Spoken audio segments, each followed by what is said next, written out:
নমস্কার, আপনারা দেখছেন ডিজিটাল বাংলা অনলাইন চ্যানেল। এই মুহূর্তে গুরুত্বপূর্ণ খবর রয়েছে।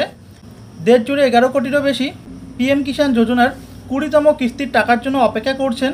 এই প্রকল্পের আওতায় উপযুক্ত কৃষকদের বছরে 6,000 টাকা প্রদান করা হয়, যা 3টি সমান কিস্তিতে প্রতি কিস্তিতে 2,000 টাকা করে দেওয়া হয়। প্রতি 4 মাস অন্তর এই টাকা সরাসরি উপভোক্তার ব্যাঙ্ক অ্যাকাউন্টে ট্রান্সফার করা হয়। তবে এবার 20তম কিস্তি প্রকাশে দেরি হচ্ছে বলে মনে করা হচ্ছে, কারণ এখনও পর্যন্ত পরবর্তী কিস্তি নিয়ে কোনো সরকারি ঘোষণা করা হয়নি। অনেকেই অবশ্য মনে করছেন 20তম কিস্তির টাকা জুন মাসের শেষ সপ্তাহ অথবা জুলাইয়ের শুরুতে ট্রান্সফার হতে পারে।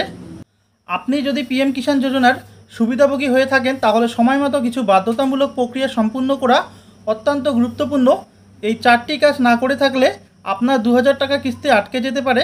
দেখে নিন কোন 4টি কাজ আপনাকে করতে হবে, বিস্তারিত জানুন। 1 নম্বর হলো আধার আপনার ব্যাঙ্ক অ্যাকাউন্টের সঙ্গে লিঙ্ক করুন।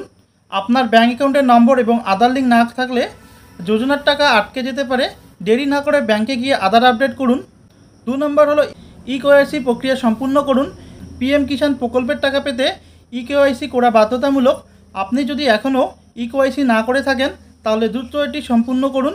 আপনি পিএম কিষাণ পোর্টালের মাধ্যমে অনলাইনে বা নিকটবর্তী সিএসসি সেন্টারে গিয়ে এই প্রক্রিয়া শেষ করতে পারেন। ইকেওয়াইসি না থাকলে কিস্তির টাকা আটকাতে পারে। 3 নম্বর হলো ভূমি রেকর্ড যাচাই। আপনার নামে জমি রেকর্ড সরকারি ডেটাবেসে সঠিকভাবে আপডেট করা আছে কি না তা চেক করুন। ভুল বা অসম্পূর্ণ জমির তথ্য থাকলে কিস্তি বাতিল হতে পারে। 4 নম্বর হলো নাম ও অন্যান্য ডকুমেন্টস মিলছে কি না।